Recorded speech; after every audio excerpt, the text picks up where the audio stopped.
Hi, I'm Mitch, and I'm so happy today that I have with me my meteorologist, the commish, Curtis Smith. Curtis, how are you? I'm good, Mitch. How are you? Excellent, excellent. You're the commish because of fantasy football. Yep. I used to mock it, and then I was in it with you. You were the commissioner league, and then I left after getting beat up all the time, and now I mock it all over again. Right. That's fine. We were happy to take your money all those years. We met, if not before, we met at Blackhawk Ministries. You attend there, and I volunteered there as a teaching pastor for several years, and we became good friends. Yep. And I want you to talk about how you got your start in communications, where you had the idea to do that. Did you always want to be a weatherman, where you're looking up at the sky? You know, tell us about that. Well, I grew up in Memphis, and Memphis, that's right, land of Elvis. TCB. And we lived in the city, and when I was 9 or 10, my parents moved out to a suburb. And looking back at your life, you know, you wonder. For years, I just thought, that was lucky. And I wonder how much of it was God controlling things, because he moved us to a suburb with a high school that owned a TV station. And this was in the 80s. So, and not just, they did not own a TV station inside the high school. They owned a TV station that broadcast out to the public. It was on all the cable systems around Memphis. And it was a massive high school. Our baseball team won the USA Today National Championship. Our football team was in the state championship every other year.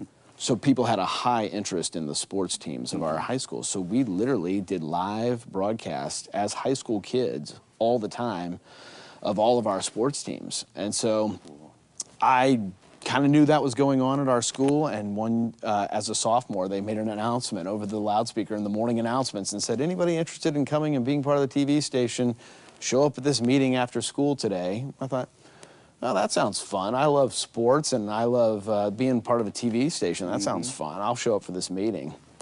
Next thing I know, like a month later, I'm on live television at the age of 15. Wow. Broadcasting sports? Broadcasting. Play-by-play, doing color commentary for our wrestling broadcast. So he's got him down. Right. Oh, I hope he can turn him. Yes. That's the point. I don't know. Who knows Did you what know I moves? said. I studied up, and I did not know high school wrestling at all, but I studied up and figured out what it was all about and got to know the guys. That was the great thing about being in the school with all the athletes. You got to know all these guys, and you could talk to them. And so, yeah, at 15, I was on live television, and I've been on live television ever since. So cool. Yeah, so I kind of fell into it, went to college for it, and just at some point at the end of college kind of transitioned from sports to weather. And so I ended up with 2 degrees, too much college, one in communications, one in meteorology. And the meteorology degree took another 3 years, right? Yeah, after so your it undergrad. ended up being 7 years of college, which was, a lot. So you went to Southern Illinois Yep. to major in communications, Yep. and you met a beautiful blonde woman named Jessie? Yep. Yeah, I met Jessie at Campus Crusade for Christ. Again, kind of sports playing a role in my life. We had Campus Crusade was a pretty decent-sized organization at that time at SIU, and we had a lot of really good athletes, and I was kind of on the fringe of that back when I weighed a lot less, and we had a very serious competitive co-ed softball team. And so we would actually hold practices all the time, and Jessie started showing up to that. And one night, Jessie said to me at softball practice, I'm going out with a bunch of my friends from my hall who are not Christians, and I was just hoping you might come along to just kind of be there and help, you know, give me some support. So I checked with my girlfriend. I said, hey, Jessie wants me to go out with her tonight. What do you think? And she said, that's fine. She said, you go. I'm going to go out with some friends and watch a movie or do whatever. Well, Jessie and I went out that night, and we ended up sitting out on her porch. She had one of those, you know, crummy little college houses. We sat out on her porch and talked for like, I don't know, hours, till 2, 3, 4 in the morning. And I left that night thinking, uh-oh, that felt good to be around her. That felt too good. This is going to be a problem. Well, Curtis, now that we're in the love story, we got to know how it unfolded. So yeah, we both kind of, this was our junior year, so we kind of went through our junior year kind of doing the whole Friend thing? friend but flirting, trying to figure out what to do about these other people in our lives. And so then we kind of, we both just kind of broke up with them and got pretty serious pretty quickly. And then by the end of my senior year, I proposed to her, and we got married. We graduated in May and got married in September. Wow. Yeah. Well, I assume you're unique. I mean, I'm blessed to know a lot of people. I know you're really unique. I'm blessed to know a lot of people who are in mainstream media and are believers, but you're a believer, and was there a moment in time that you can remember where you drew a line in the sand, put a stake in the ground, and fully surrendered your heart to Christ? Yeah, I kind of point towards two moments, which I know is kind of weird, but as a kid, I grew up in a church-going family, and my grandmother, who was a Christian, is a Christian, she's still alive, taught our first communion class. And so as a first grader, I took this class, and I remember it meaning something to me. I remember what she was talking about, Jesus' sacrifice for us, and I remember that resonating as a 6-year-old, as much as it can at that age. And so I kind of always think that I really became a Christian then, but I really didn't solidify it, and it didn't mean what it means to me now on every level, intellectually, emotionally, mentally, all that, until college. When I got to college, I instantly kind of gravitated towards Campus Crusade and had some great friends, and I realized, you know, what I'd been doing was kind of living my life as a Christian. I had been living a pretty good life. I wasn't doing much wrong, but I didn't really fully understand the cost that Jesus had paid, the idea of having a real relationship with him, and that kind of came home at my freshman year at college. I'm glad it did. Me too. Me too. So how did you and Jesse end up in Fort Wayne?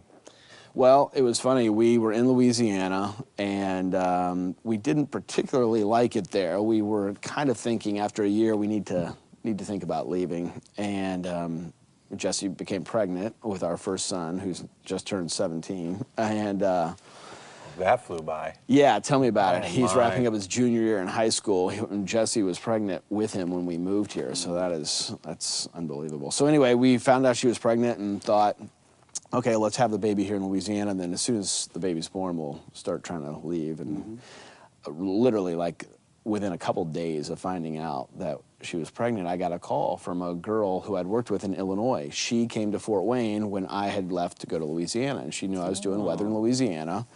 And she said, hey, I'm in Fort Wayne, Indiana. Really good station, it's a great place to live, and we have a weekend weather opening, and you should send a tape up. And I said, I don't know, my wife's pregnant.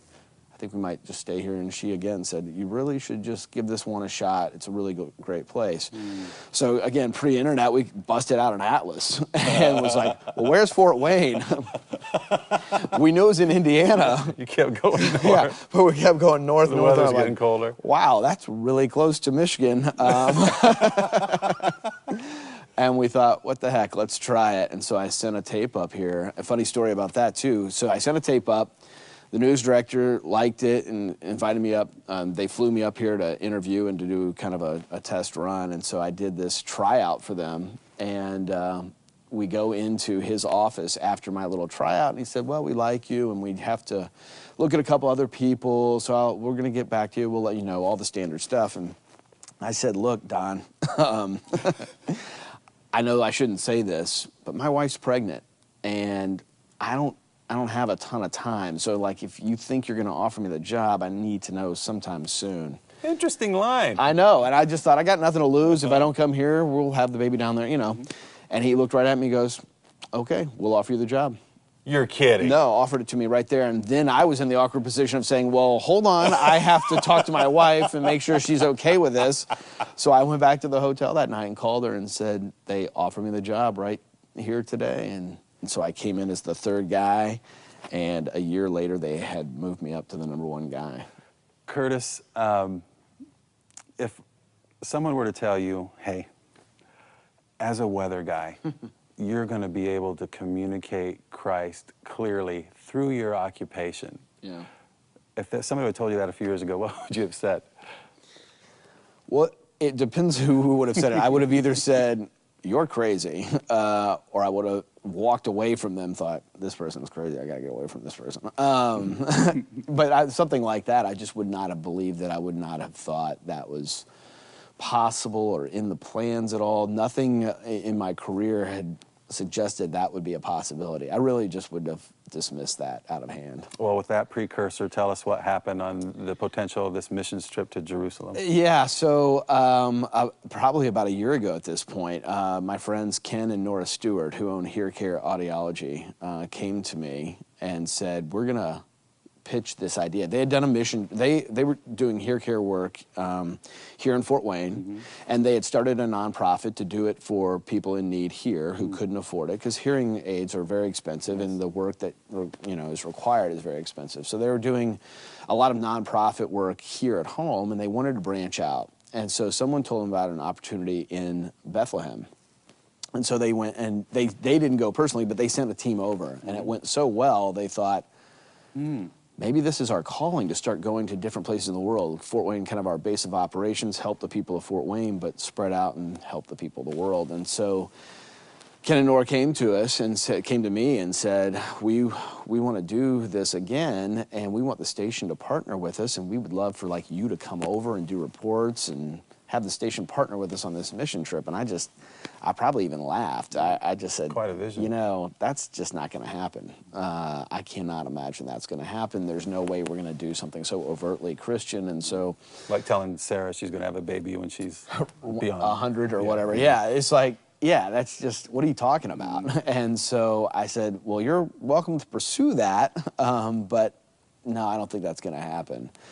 And so they did pursue it, and they got a meeting with the station, and the station said, you know what, we want to be a part of something where you're doing good work for people. And they said, yeah, we'll partner with you on this mission trip, and yeah, we'll send Curtis over and he'll do reports. And then we started having meeting after meeting, and it was unbelievable. So you go over there. Do you take a camera guy, or do you use somebody there? Yeah, Nora kind of spearheaded she spearheads the whole nonprofit end of Hear Care, and so she was kind of the head of the entire trip. She hired Tim Langston, who owns Crying Out Loud Productions.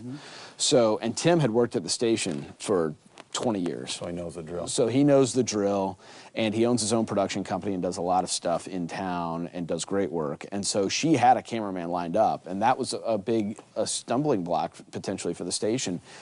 To send a second person over with a bunch of equipment would have more than doubled the cost, and so that was going to be an issue. But she had Crying Out Loud Productions on board, so we already had a cameraman to be over there, and so we just started working that out and thought, okay, here's how it's going to work. Tim and I will just go around, and we're going to cover what you guys are doing in terms of the mission work, but then we're going to be in this incredible place with a chance to show the people of Fort Wayne a place that virtually everybody's interested in, and a lot of people don't get to go. So that's what we did. It was a work trip every day.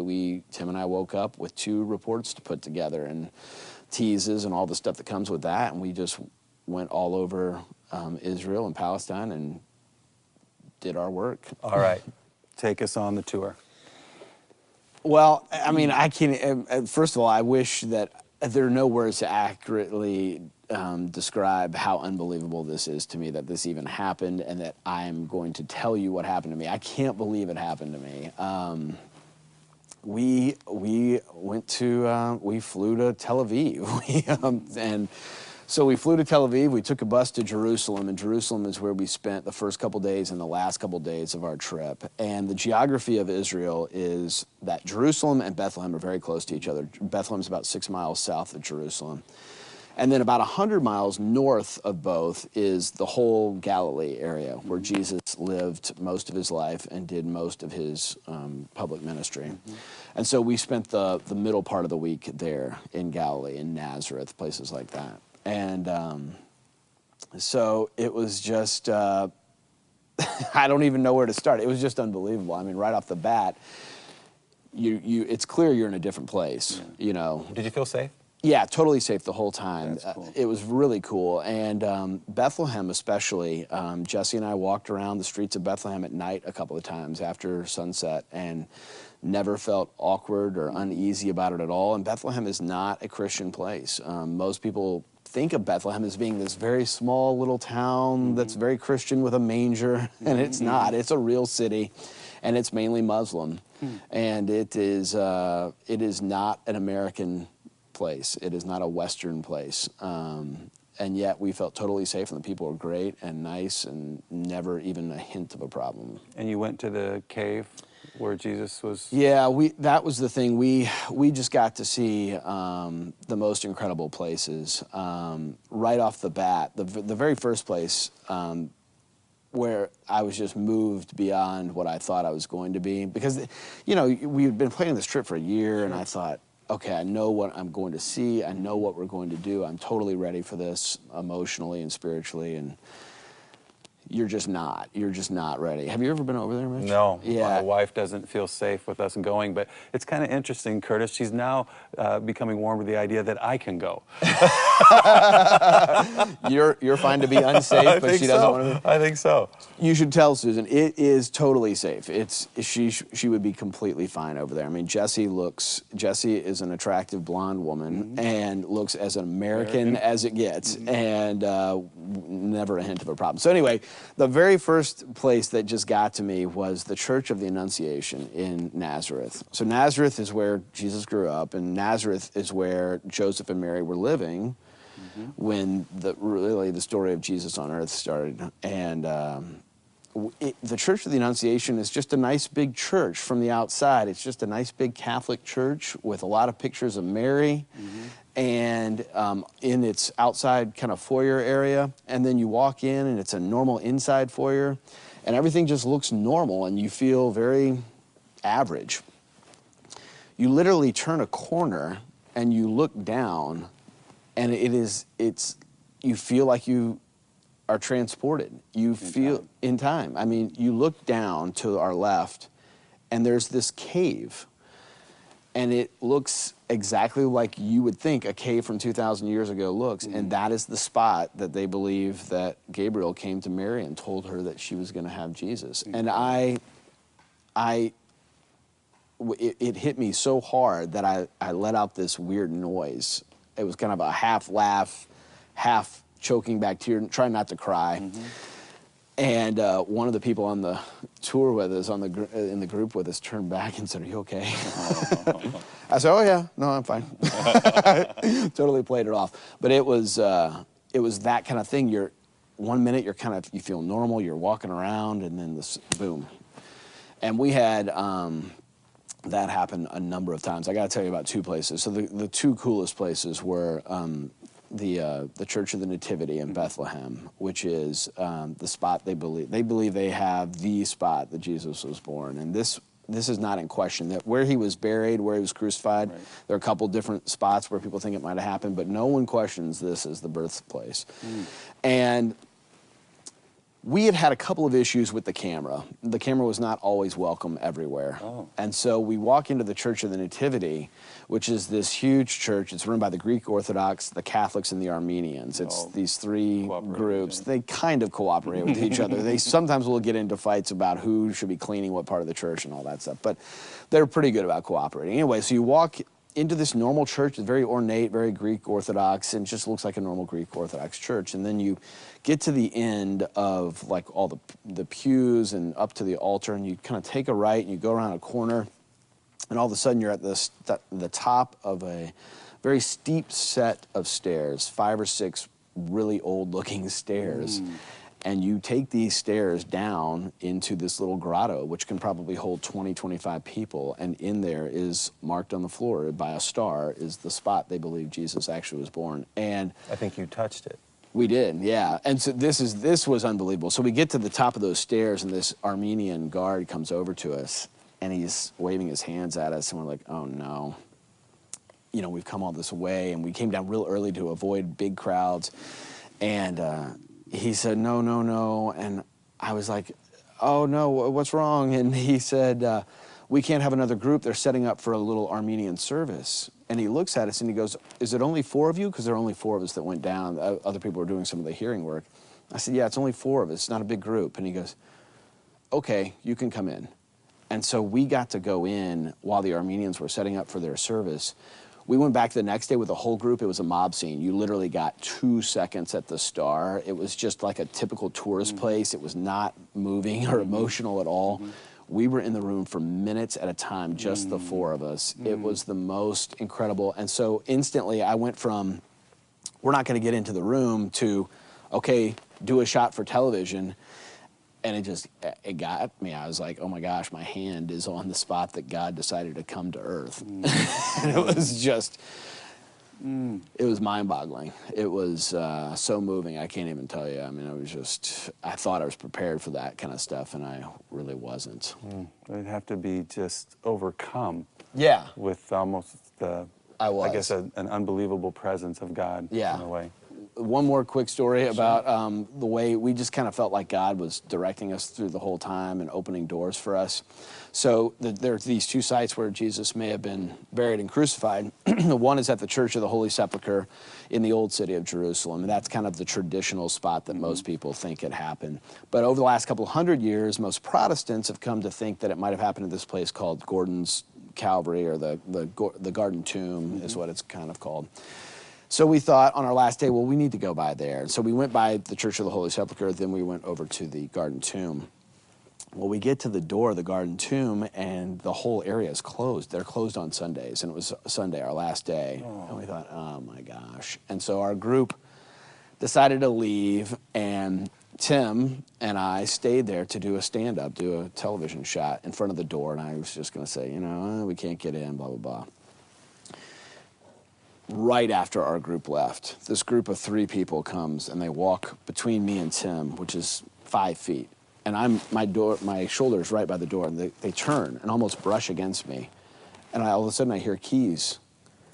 And I look over right at him, and the guy's getting keys out to go in. And I said, are you going in? And he said, yeah, I'm the manager of the grounds. Oh, my. We're just getting home from church. Oh, my. And I said, I actually didn't say this. I was going to say it, but I couldn't get the words out. I was so stunned. Tim said, is there any way we could come in? And he gave us this look of, Sunday is our only day to be closed. It's our only day to ourselves. He goes, if you promise me that you'll only be here for 5 minutes, I'll let you come in. Incredible. Incredible. And we did. And so we walked in and had the entire garden to ourselves. And we walked into the tomb and walked around the garden, and it was just unbelievable. I was talking to him, this guy whose name was Steve, the manager of the grounds, for a little bit, and he was saying the most incredible Christian things to me about not being in a fight with the Church of the Holy Sepulchre at all. And I said, would you mind if I did a quick interview with you? And he said, okay. Oh, my goodness. I know. And I got him to say what he had been saying, which was just, I couldn't have written it any better. And I said, tell me about this site versus the Church of the Holy Sepulchre. And he said, they have history and tradition on their side. We believe it might have happened here. We don't think they're wrong. We're not 100% sure we're right. He said, we say to people, go to both places and see what you think. And this is what I loved. He said, in the end, though, Jesus isn't here. The tomb is empty. Oh. And he said, it's all about Jesus. Oh. And I thought that is so perfect, because this place, the Middle East, the Holy Land, is so much about history and sites, and you can get really caught up in all these incredible places that you're seeing. But it's important to remember, in the end, it really isn't about the places, the sites. It's about Jesus. Mm-hmm. And I was just like, I wanted to drop the microphone and be like, all right, see ya. That was perfect. Curtis, that's just amazing. You actually read the Bible on the air on your local ABC and NBC affiliates, I assume. You probably had to think that would never happen in your wildest dreams. No, I never did I think that would happen. So I was not just talking about it, and once I kind of burst through that door, I just went all in. I just thought, all right, this is it. And so I read the Bible at the Church of the Annunciation on camera, and then I read it again right outside the gates of the old city to end the whole thing from Revelation, where John talks about the new Jerusalem coming out of heaven. And I read the little description of Jerusalem, standing in Jerusalem from the open Bible on television in Fort Wayne. It was just, it's so surreal. It's so amazing that it happened. You got a saying about how God can do that. How did you say that?